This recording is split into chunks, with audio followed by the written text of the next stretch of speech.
Oke Mas Bro, sebelum kita lanjut ke videonya, saya ngasih pemberitahuan bahwa grup STS udah buka lagi grup STS diskusi dan rekomendasi sesi 18, yaitu aktif dari tanggal 1 sampai tanggal 28 Februari atau grup Februari. Nah, apa itu STS rekomendasi dan diskusi 18? Nah, seperti Mas Bro contohnya. Nah, kita akan ada menu swing, menu EDT dan menu scalping jika market mendukung. Nah, contohnya seperti ini. Atau bagi teman-teman yang belum jelas, Mas Bro bisa lihat video di atas. Nah, ini saya udah pin di atas kayak gitulah STS rekom dan diskusi 17 yang lagi jalan saat ini. Langsung japri saya aja, jangan salah orang. Kontak saya coba ada di deskripsi dan kita akan langsung lihat ke video selanjutnya. Assalamualaikum Mas Bro, ya kembali lagi kita di Fajar Daily dan kali ini kita bahas IPO sesuai urutan. Berarti kita akan bahas ini adalah pack dulu. Baru besok itu BSMT, baru besoknya lagi HIL.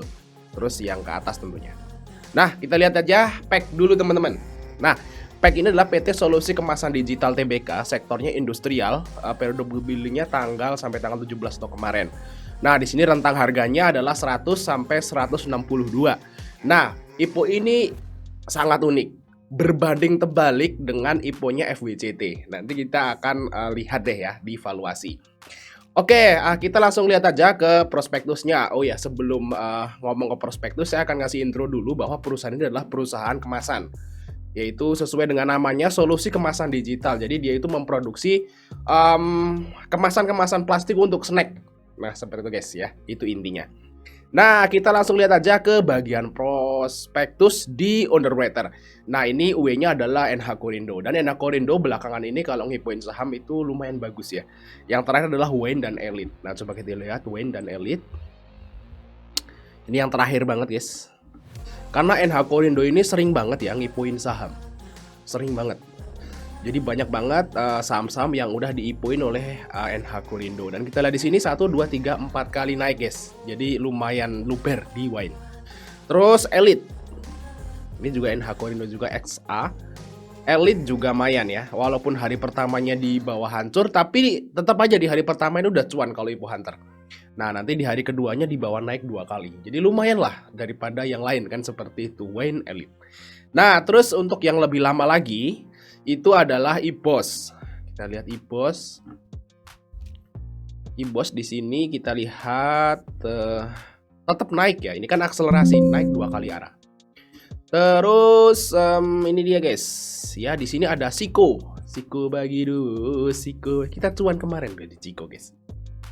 Siko bagi dulu ini guys. Nah, Sikonya hancur ternyata. Open high terus turun ya, tapi mungkin ini dikasih kesempatan keluar sih mungkin di hari pertama guys. Oke, terus apalagi nih guys, yaitu NETV Sema. Nah, nanti selanjutnya masih bisa lihat ya.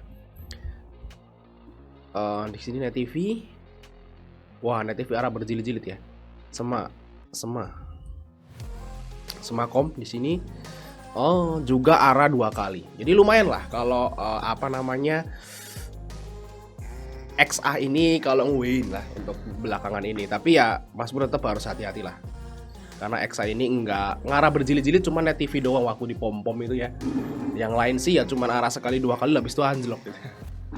Oke ya, itu lumayan lah untuk XA kalau mau UI. Mas bisa lihat saja sendiri historisnya di sini ya. Ada Kuas, terus ada Tais gitu ya. Nice, kita langsung aja lihat prospektusnya, kita zoom. Yang pertama adalah saham nomor 12. Nah, kita lihat. Nah, ini adalah orang-orang yang megang sahamnya PEK. Nah, kita lihat di sini PT Star Magnum Capital. Nah, ini adalah pengendali. Dan kalau kita lihat di sini ada nama orang-orang guys. Ini individu-individu. Ini memegang saham yang lumayan banyak. Contohnya Denny Witono, ini 18%. Terus ada Kenny Ngadiman 11%. Ada Hendrik Kristiani yang lumayan banget. Jadi 18% tuh lumayan gede loh kalau udah di sebuah perusahaan seperti itu guys.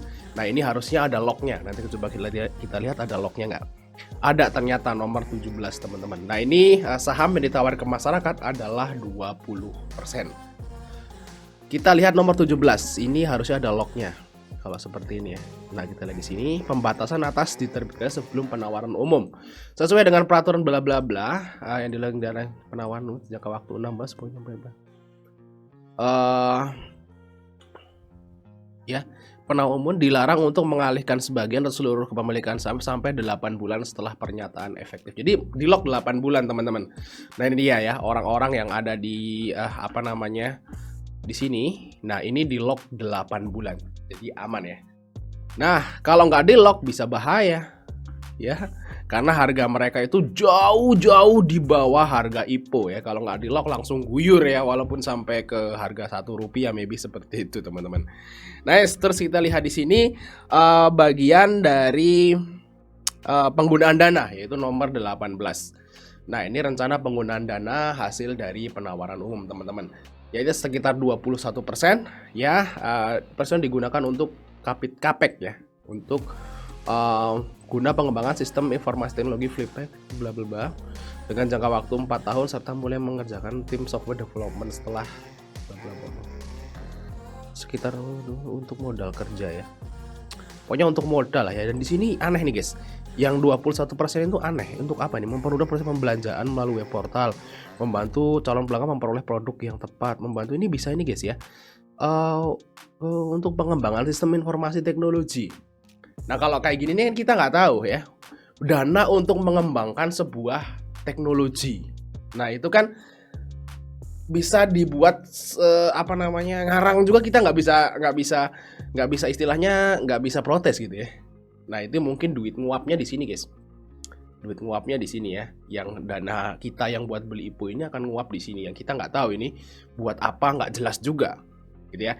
Tapi kalau yang ini jelas nih ya, untuk pemasaran promosi ini lumayan jelas lah. Mau untuk modal kerja, untuk bahan baku produksi udah jelas. Tapi kalau yang ini agak kurang jelas nih. Untuk pengembangan software, kadang-kadang mengembangkan sebuah software kan biayanya nggak terlalu gede. Ini malah 21% aja dari keseluruhan dana IPO. Nah mungkin ini guys yang agak sedikit ragu-ragu nih, bisa aja nguap duitnya. Oke, terus nomor 21. Nah, kita lihat di sini ini masuk papan apa. Nah, papan apa teman-teman ya? Nomor 24 dulu deh kalau mau lihat papan apa. Nah, dari total aset aja kita udah tahu bahwa perusahaan ini masuk papan akselerasi. Jadi kita udah nggak usah melihat yang lain tentunya. Udah jelas total asetnya 41 miliar ini masuk papan akselerasi, teman-teman. Nah, di sini ada yang kelewat saya yaitu warannya. Di sini ada bonus waran di nomor 12. Nah, ini ada warannya yaitu 5:1 teman-teman. Di sini ya. Terus bla bla bla. Bandingan 5 saham ya, penjatahan dengan perbandingan 5 saham baru mendapatkan 1 waran seri 1. Dengan harga tebusnya belum tahu. Dan di sini dapat waran 5:1 ya. Lumayan, papan akselerasi warannya 5:1. Ngingetin teman-teman nama saham apa? Soul. Akselerasi warannya 5:1. IPO-nya dicepet. Soul. Wow. Ngeri. Oke, kita lihat nomor 24, balik lagi ya. Ke 24 di sini saya agak kurang semangat bahasa IPO ini, guys. Nah, di sini total liabilitas ekuitasnya adalah 41 miliar dan ada yang unik di sini. Mas Bila di sini. Total equity. Equity-nya 4 miliar. Lihat utangnya 37. Jadi aset itu semuanya utang. Anjir katanya. Wow. Jadi kalau teman-teman nih punya duit nih 4 miliar, tinggal utang aja 40 miliar gitu ya. Nah, nanti IPO. Nah, setelah teman-teman IPO, kita lihat di sini ya. Mas Bila di sini sebentar ya. Tak kasih tahu nih guys. Ngerinya IPO-an yang saat ini. Seperti ini guys. Kita lihat ya. Ini akan mendapatkan dana sekitar 50 miliar. Kalau dia IPO akan dapat dana 50 miliar. Masuk balik lagi ke sini. Baik lagi nih, saya kasih tahu nih. Modalnya cuman 4 miliar. Modal 4 miliar. Ekuitas kan modal 4 miliar. Utang 37. Totalnya jadi 41. Saat IPO dapat dana 50 miliar. Jadi artinya duit lo 4 miliar, IPO dapat 50 miliar. Enak gak? Enak banget guys. Makanya bikin PT. Ayo bikin PT terus kita IPO gitu ya. Habis IPO selesai dapat duit, udah deh tinggalin. Ya enggak? Tutup PT-nya. Aduh, hati-hati guys. IPO sekarang itu, kalau IPO yang sekarang itu bener-bener mereka itu tujuannya cuma untuk menyerap dana retail. Dan habis itu banyak banget setelah IPO perusahaannya itu kayak nggak diurus. Harga sahamnya nggak di-maintain, perusahaannya juga kadang-kadang kayak jadi nggak jelas. Udah gitulah, yes. Gak banyak banget saham IPO yang sekarang, habis IPO nggak lama jadi 50. Bahkan kalau saham akselerasi habis IPO jadi 20, 30. Jadilah hati-hatilah, IPO hunter ya cuan bungkus. Jangan pernah niat investasi di saham yang baru IPO. Nah itu saya kasih tahu guys. Saya ulangi lagi, jangan pernah niat investasi di saham yang baru IPO. Kalau mau investasi, carilah perusahaan yang udah di bursa, itu minimal setahun 2 tahun lah. Yang laporan keuangannya itu udah jelas setahun penuh atau 2 tahun penuh, Mas Pur bisa baca dengan detail gamblang, baru investasi lah. Tapi kalau baru IPO kan belum jelas juga kayak gini guys. Ya, itu gak guys ya. Jadi kalau ada orang yang saya mau investasi lah di saham yang baru IPO, omong kosong sangkut dia berarti. Oke, kita langsung aja bahas ke 61 teman-teman. 61 ya. Nah, 61 di sini jumlah karyawan. Nah, kalau kita lihat jumlah karyawan ya seginilah, ini perusahaan percetakan lah, bahasa seperti itulah. Cuma dia nyetak kemasan plastik. Nah, jumlahnya segini guys karyawannya guys. Ini ya komposisi karyawan perseroan, dan ini ada sedikit penurunan malah ya. Tahun 2021 naik jadi 29, tahun 2022 itu malah turun jadi 22. Oke, kita lihat laba dulu teman-teman. Ini kelewat lagi. Ini karena agak rancu gitu ya bikin prospektusnya, jadi saya bingung. Nah, ini penjualannya guys, penjualannya naik lah ya. Kayaknya ini naik nih, kayaknya di Juli aja 26 miliar. Nah ini Desember 2021 tuh 36, jadi artinya naik. Terus untuk dari laba tahun berjalannya itu sering rugi teman-teman. Nah tahun 2021 tuh rugi. Ya nggak menutup kemungkinan juga tahun 2020, 2019 juga rugi. Nah kalau seperti ini jangan berharap perusahaan ini akan bagi dividen dalam waktu singkat. Kalau perusahaan ini rugi beberapa tahun ke belakang, saldo labanya akan negatif. Dan kalau saldo labanya negatif, itu dia nggak bisa bagi dividen sampai saldo labanya positif. Dan biasanya kalau perusahaan yang terus rugi bertahun-tahun dan mulai untung, nah dia akan bagi dividen di tahun keempat, tahun kelima. Jadi kalau Mas Bro mau investasi di perusahaan ini, tunggu sampai tahun 2027 baru dia bisa bagi dividen. 2026, 2027 lah, betul guys. Nice, terus nomor 63, langsung loncat guys. 63 ini adalah produknya teman-teman.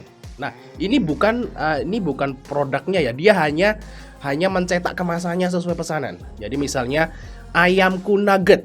Nah, ini tinggal ngontakin pack. Buatin dong kemasan kayak gini. Posisinya kayak gini ya, terus dia nyetakin seperti itu. Plastiknya dikasih ke ayamku nugget dan ayamku nugget ngisi produknya dia. Jadi dia hanya membuat kemasannya doang. Ini produk-produknya guys. Nah ini kemasannya. Penting juga sih kalau untuk UMKM ya. UMKM kan kayak saudara saya juga banyak yang UMKM bikin keripik, terus bikin makanan-makanan ringan yang dia store ke minimarket lokal yang ada di Temanggung ini. Jadi store di situ juga perlu kemasan seperti ini dan dia beli. Seperti itu guys ya. Sesuai dengan permintaan tentunya. Mereknya ini kayak seperti itu ya, warnanya sesuai permintaan dan dia hanya menyetak si pack ini. Oke, perlu juga guys. Nah, ini alur kerjanya. Terus nomor 71. Nah, ini udah saya kasih tahu tadi, yaitu dividen teman-teman. Nah, ini dividennya guys, maksud bisa baca sendiri dan ya 20% saat saldo laba positif gitu ini kan. Perusahaan memiliki saldo laba yang positif sebagai bla. Betul guys, masuk bisa baca sendiri aja. Nah, kita lihat aja langsung ke bagian sini guys. Ya, ini yang cepat aja. Wow, belum tak buka guys. Sorry sebentar ya. Ini belum tak buka, yaitu dari valuasi. Nah, kalau lihat valuasinya tuh ngeri guys. Ini mungkin IPO termahal yang baru saya bahas. Makanya saya bilang ini adalah kebalikan dari FWCT. FWCT IPO termurah yang udah saya bahas selama ini. Pack IPO termahal yang sudah saya bahas selama ini.